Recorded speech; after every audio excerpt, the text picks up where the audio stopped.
We've got to find that thing. There's a part in my book where if you don't know your purpose, because I have a lot of friends that are my age and they're like, I don't know what I'm going to do Oh, now. yeah, No idea. absolutely. And so there's a section of 60 questions that you can answer one per day and journal the answer. And I think that'll lead people to what is their purpose for this next period of time.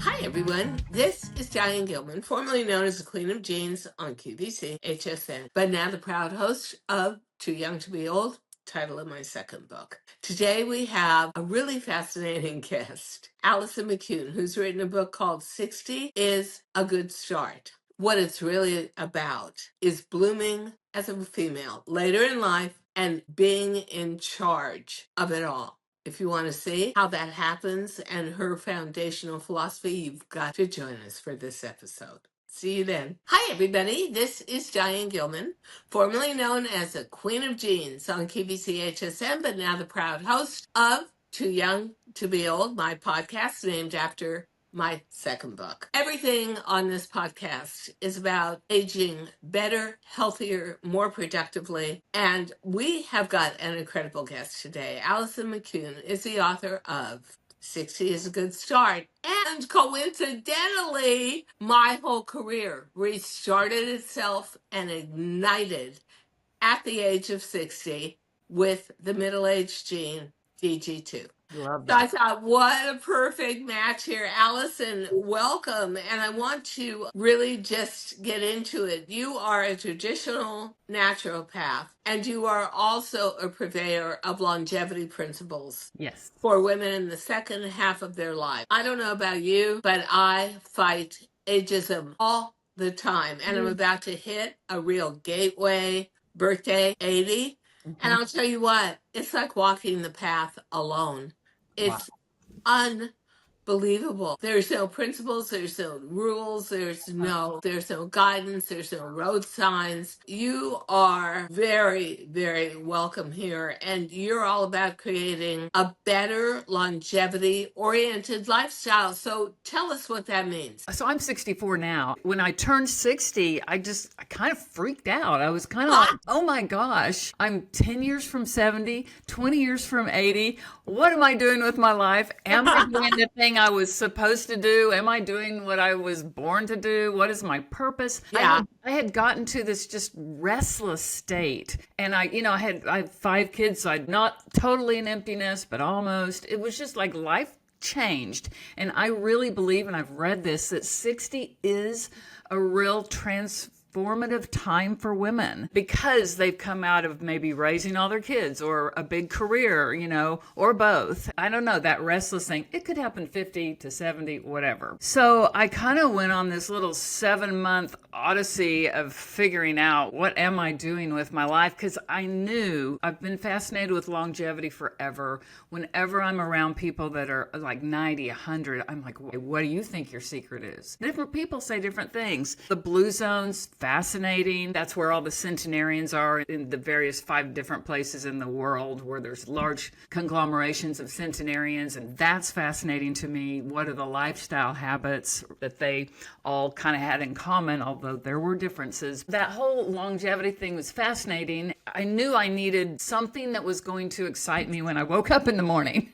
Like, Yeah, that's there is what to purpose me. is, Yeah, right? there's a big difference between not wanting to die young because you're scared of dying, Yeah. or wanting to live well into advanced years because you love life that much. Yes. And I think personally, 2 things for me that were epiphany was in 2 youth obsessed industries, television and fashion. I had my greatest moment at 60 years old. Wow. And it was almost like being reborn in the fashion industry. Mm-hmm. Because I finally directly related from the heart to my own generation of women who could no longer wear jeans because they weren't made for them. Right. And And it I'm was sure they're looking to you for that. I mean, there's just not that much out there. yeah, and so that was part of turning 60, and I, like you, was always fascinated with longevity. How do you get there, and why do you get there, and why does everybody kick us to the side of the road and not see us as worthwhile. And so I need to ask you, as a later life achiever, give me an idea of how that turning point at 60 manifested for you into writing a book. 60 is a good start. And what productive longevity means to you. I turned 60 and I just all of a sudden thought,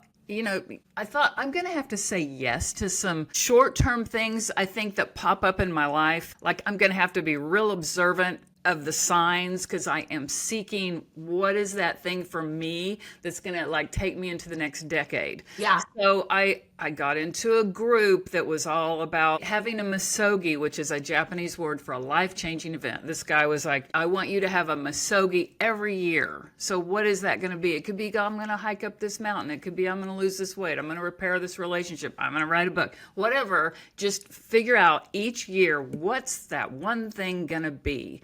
So I was in this group of all these people living life strong. They were all ages. And then I did a challenge called 75 Hard that someone brought up. I was like, oh, that could be my misogi for this year. It's not the thing that I'm looking for, but it's a challenge for 75 days. So I'm going to do it. I didn't think I could do it 4 months prior, but after being in that group, and this goes to, we are the 5 people we hang out with, and just listening every day. It was a Facebook group, listening every day to these people that were living life and doing all these great things. Well, 4 months later, when this girl said, anyone want to do 75 Hard with me? I was like, oh, maybe I And what was that? What was that? A challenge for 75 days. It's very mentally and physically tough. Invented by a big, muscular, tattooed guy. And I originally thought, I am not his target market. But then I thought, I think I can arrange my life.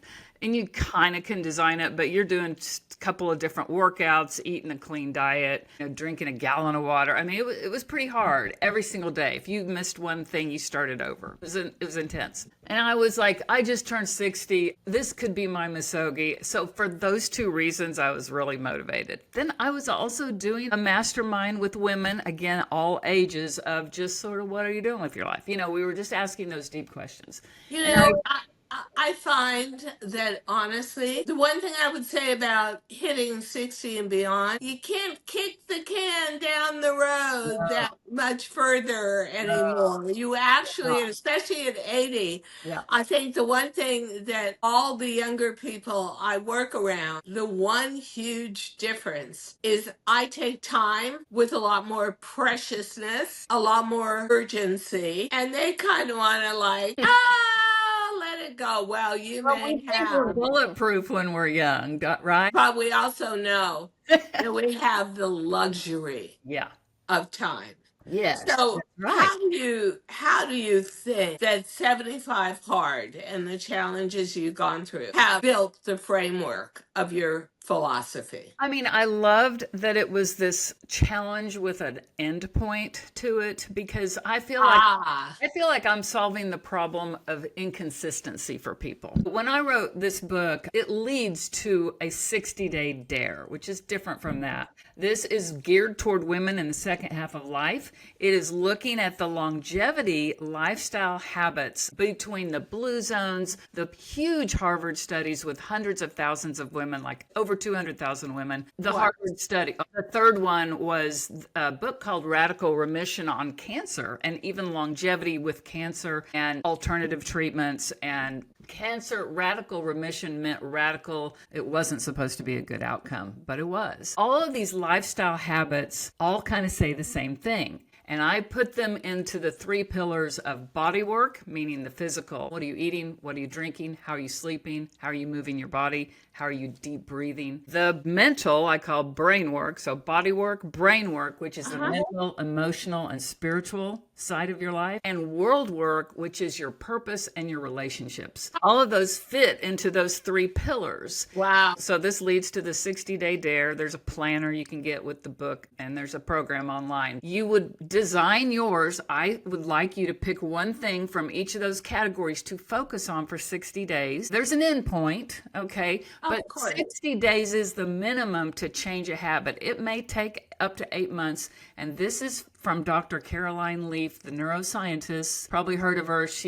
And I think she's in her late 60s now. She's written probably 20 books. But she is seen in the microscope on the nerve cells in the brain, habit development on those nerve cells. You can see it. And it does take at least 60 days. And it's so interesting that your book, 60 is a good start. When I restarted my career and had one light bulb moment that absolutely changed my life. I If I love live to be 100, it'll have taken care of the 40 years Yeah. in between. Everybody in my industry had either passed away, given up, or quit. And I was still hanging in there, but had no belief that you could really invent a fashion item at 60 that would be that revolutionary. And yet I just kept going, and I just believed in my talent in, honestly, a profession, fashion, where talent is not really respected and very short lived. So it's so interesting that my life pivots off of 60, it is. but yours is about a 60-day challenge. Mine was like more about a 60-year challenge. Well, it's But both things. It's the age and it's the days. And you go to show it is a transformative time. And the great thing is very. now we're this age, we have more time to think. Because I mean, I was just like surviving, for doing all the things, raising kids, career, whatever, all those things. We're surviving. I wasn't paying attention to my body as much as I should have. Oh, me either. Yeah. With time to think and the wisdom, 60, 80 years of wisdom, that is priceless. I think it's priceless to us, Yeah. but I don't think society necessarily sees it that way. I think because I fight the fight for ageism day after day, I think it's more like, yeah, wisdom, whatever, step aside, the new generation is breathing down your neck. So I was lucky enough to get into two professions now, one fashion and tele-retail to sell that fashion. There was an older customer that aged out with me, and then get into a position where I had a platform, which is social media and podcasting, where quite frankly, you're the captain of the ship. What's the name of your ship? Aging. What's the whole point? Aging better. And really crafting your own script constantly. And I think that is one of the huge keys to aging well. That whole blue zone thing, one drinks red wine, one doesn't. Yes. One drinks half gallon of whiskey every day, the other one doesn't. One has multicolored vegetables, another doesn't. But I think one of the major goals of aging is customizing your life as you go along to still have a voice and maximize enjoyment. Yes, I completely agree. We've got to find that thing. There's a part in my book where if you don't know your purpose, because I have a lot of friends that are my age and they're like, I don't know what I'm going to do now. Oh, yeah, No idea. absolutely. And so there's a section of 60 questions that you can answer one per day and journal the answer. And I think that'll lead people to what is their purpose for this next period of time. Yeah, I think you have to look at it really differently. One thing you get into is the mentality of taking care of yourself and the fact that a lot of us just caved in to chemicals, hyper processed manufactured foods. Gosh. Yeah, You're speaking my language now. I'm always looking for ways to take care of my body and have it express itself through that healthy glow. And I think I found what to me is a miracle. It is called Amra. It's got all sorts of collagen. It's got peptides. It has vitamins. It has minerals. And it's just this tiny little scoop of it. I don't even take it with juice. Honestly, I just pop it in my mouth. It tastes like butterscotch. It absorbs quickly, and it makes a big difference. As you age, even if you are eating correctly, you are absorbing less vitamins. That's just what happens to your body. You need a supplement that's easy to take, almost instantaneously gives you results, more energy, better looking skin and hair, and helps you form a healthy habit and start to get all the nutrients you need. That is Amra. I love Amra. I am too old to have done that. And I remember I was about 27 when I thought, I wonder what this McDonald's thing is. I was never big on hamburgers. Yes. So I went to a McDonald's and it was like, are you people kidding me?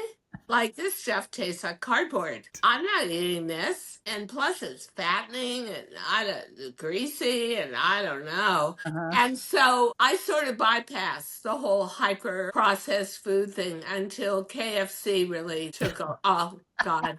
Just love greasy Chicken. fried chicken, please, with mashed potatoes with We gravy. we all have our little, But I tried to Right. clean a lot of that up now. And a lot of that also came from when I was 72, almost 8 years ago, I was diagnosed with breast cancer. Mm. And the hospital I went to had carved in stone, like the 10 commandments, the 10 commandments of what not to do. Don't smoke cigarettes. Don't drink alcohol. Don't eat highly processed foods. Don't eat red meat. Da da da da. They even had a nutritionist personally assigned to you on call 24/7 so you could ask questions during chemo. Can I eat this? Should I not? And I learned so much about diet Bet. Mm-hmm. and that most of it stuck with me forever. And getting closer to 80, I think my 79th birthday was when it really hit me. You can't fool around here. Right. This body is fragile. This body is living beyond its basic years. You have got to feed it and nourish it and support it. Yep. It's the fuel. Got to give it good fuel, like a car. We treat our cars better than our bodies. I think our mental wellness depends on that too. Absolutely. It's all connected. Only when you feel good are you going to be able to pursue your purpose. If you don't feel good, that's all you're thinking about. How can I feel better? What is your kind of diet advice? It certainly is not going to be Cheetos and No. Doritos. At this point in life, my major concern personally is getting enough protein. Me too. And it's hard. It's so hard for me to get enough protein. Yep. They say 30 grams per meal. That's a lot of protein. Like I put some collagen in my coffee and it's got 5 grams. So there's 5 grams. Okay. But that's always my thought. If I could just eat protein, vegetables, fruits, and nuts and seeds, that's going to be the best kind of diet. And go low on the carbs and the starch and all that stuff. It turns to sugar anyway in our bodies, like bread, pasta, all of that. I also think that we have to strengthen our bodies. We have to develop muscle at this point. My mother, she died in 2018. She was 83. And she just never worked out. She was thin and fit, but her muscles just completely deteriorated. And she wound up in a wheelchair those last several years. I think if I had to choose between, weight training or walking, which I try to do both, I think I'd go on the weight training because we've got to have those muscles. That's really important right now. So yeah, I find that a real challenge, especially because heavy chemotherapy, which I went through, brings on osteoporosis and being so afraid. And I have such a challenge getting in enough protein, which of course is a building block for muscles, that I honestly had to go back to eating a little bit of red meat every week. I don't think that's terrible. I eat meat. I eat grass-fed. Grass-fed. Grass-fed. Yes. It's got to be good. I've been eating that good meat for 20 years now. The chicken, free range, not in those horrible cages that they have a lot of in my part of the country. Yeah. And yet we had somebody on this podcast about a year and a half ago who was from and worked with the FDA. Then you suddenly learned that pasture raised didn't really mean pasture raised. You have to investigate. It didn't totally mean grass fed. I know. And you're like, what? Yep. What am am I eating? And that actually, when you don't want them to be getting any kind of antibiotics Yes, into that's their exactly bodies, right. actually, that is cruel. Especially chickens can go through this whole thing of having like a COVID attack and a million chickens get it at once. And if they've been given antibiotics, yada, yada. It's interesting to me that nobody really, as you age, tells you going forward, you've really got to cut down on your eating habits. You want your all the rest of your years to be good years and not bad years. So, you are now 62, going on 63. 64 going, I'll be 65 this year. Okay. What do you want to do when you grow up? We talk about Well, purpose-driven life. yeah, Where are you going? I've definitely found something that gets me excited every day. I am Which loving is, the book took was a 3-year process of writing, editing, rewriting, getting it all done. I And now liked it though. I've it was written so 3 fun. books. I I loved it. enjoyed it. I loved it. And I thought that was going to be my favorite part. But now getting to talk to really cool people like you is so fun. I'm loving this part. I've just got an online program that we're launching next month or in July. People should do this 60-day dare, I think, in groups. Like get a friend, do it with a group of friends because we need accountability. I think that's one of the hardest things is to do something like this on our own. And so my program's got, if you need someone else to do it with, it's online. We're going to be doing weekly accountability Zoom calls. You do your 60-day dare together in a community, and then you can talk about it. How's it going? What's hard? What's been good? Did you do everything you were supposed to do this week? So I think it's really important, whether you do it with me or whether you do it with your friends, to do it with somebody else or a I group. think it's forming community. One thing I never understand is so many women my age, which is at the very outer limits of baby boomer, never wanted to accept social media or online. Yeah. And I always am the biggest cheerleader for that and say you never have to be alone. Yeah, I There's agree. such, just choose, do a little bit of research, which can be fun, Mm-hmm. and find your community out there and Yeah. find what you want to do, and there'll be a million Yeah. women Well, to do it with. loneliness is a big thing right now, but I completely agree. There's no reason to have to sit with loneliness when you can go online like this in a group, wherever. They're everywhere, and find your people. It's just totally. And I think what's interesting is you and I was a TV producer before I got married and had kids. I was out in LA, so I have this TV Oh, background. I'm from With LA. you. Yeah, And so I think it was such an easy transition from TV production into social media. It just was like nothing. I think maybe we get that, and we got to help people get it too. I just assessed I didn't want to retire. I knew that was going to be terrible for me. Yes. But I didn't want the hours for tele-retail till 3 a.m. in the morning, Oh back in the gosh, yeah. studio, fully made up at 8 a.m. None of that worked for me, especially after breast cancer, Mhm. right? I had to think what was appropriate for me. I was going to retire at 78. And I thought over 31 years on television, you've developed speaking skills. That's what podcasters are. Yes. I had a million interests, a million things I wanted to talk about growing older, healthier, more gracefully, with a more ever-present mindset, and get as much information out there to my baby boomer sisters as I could. And honestly, it is so enjoyable. And people always say to me, don't you miss fashion? Well, I do. Fashion Thursdays with Diane, another podcast, which is really fun, super fun, talking about fashion. I can just go shopping. Yeah. Okay, fashion is highly attainable at any level. So, in terms of kind of beginning to wrap this up, what is your best advice to your generation and beyond? I think one of my favorite lines is our future is hidden in our daily routine. Oh my God. What do you want your life to look like a year from now or 5 years from now? And you're going to have a daily routine that's getting you there. Health or purpose or whatever. Or all of it. All of it. Yeah, all of it. And it doesn't take that long. It's just living intentionally. I'm a big planner. As a TV producer, organization and planning was essential. I homeschooled my kids. It was essential during that time too. And so I brought that piece into this, giving people a plan, a planner. I was like, how can I get people to execute on this? I can give them all the information, but how can they do it, right? And move that needle in their lives. Your future's hidden in your daily routine. I love that. My other favorite line is environment triggers behavior. So you've got to set up, and I talk about this in the book a lot.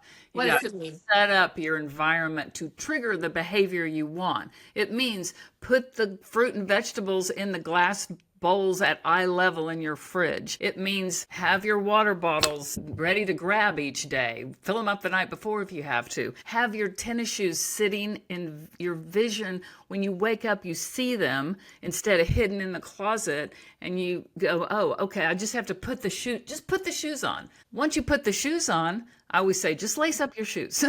Well, once you lace them up, it's not too hard to walk out the front door. And then it's not too hard to walk down the block. One little trigger to get you to the next behavior. It's interesting because you talk about taking things and then sort of reintroducing them into your life. And what I needed to do was get rid of things, get rid of everything that is destructive sugar. Okay, yes. Yeah, Right. and just get rid of any impediment in my way to concentrating on the new person I needed to become. Because I'll tell you what, turning 80 is a little bit like landing on Mars. And I believe it. Don't let it, I always hate it when people say, oh, 60 is the new 40. Well, let me give you a clue, ladies. 80 is the new 80. That's the way it works. And for these big gateway decade birthdays, and your next one will be 70, which is huge, you're never fully prepared. We're always in some sort of state of denial. Right. Time to come clean, time to be honest with yourself. And honestly, you being your number one project can be the best, most entertaining moments of every day. And I do it. I love it. We have to work on a plan for more protein in your life. I so find that I really, in the strangest way, have gravitated towards lots of vegetables in later life and really so walked away from protein that's my newest challenge. Yeah, it's a big deal. It is, and I'm working on it. Good. And I love the title of your book, 60 is a Good Start, because that's when my life really restarted itself. I felt like I was in the backwater of fashion and not paving any new highway ahead of me. And then suddenly I just followed through on one seminal idea, one light bulb moment, and 60 became the trigger. So I thank you. Thank you so much. And I'm going to say, and this is probably pretty obvious, 60 is a Good Start. We can find that on Amazon. Yeah, everywhere where you get. Okay, and everywhere. And we'll list all the graphics about how you can find out about Alison McCune community building. I love it. I love that title. I wish I should have thought of that first, Alison. My husband thought of it. Oh, okay. We were talking about my book, and he just threw it out there. I was like, ooh, I like that. Yeah, I liked it a lot. It's a great title and very, in its own way, just sets you off on thinking. Yep. I wish you the best of luck. Fascinating podcast. Thank you Kudos. so much. Thank you so much for listening to Too Young to Be Old podcast. The episode may be over, but the fun doesn't have to stop here. Find us on Facebook, Instagram, TikTok, and YouTube at The Diane Gilman, or visit our website, thedianegilman.com. If you like the show, leave us a rating or a review and subscribe so you don't miss the next episode. And until then, don't forget, age is just a number. Together, we'll prove that we are all too young to be old.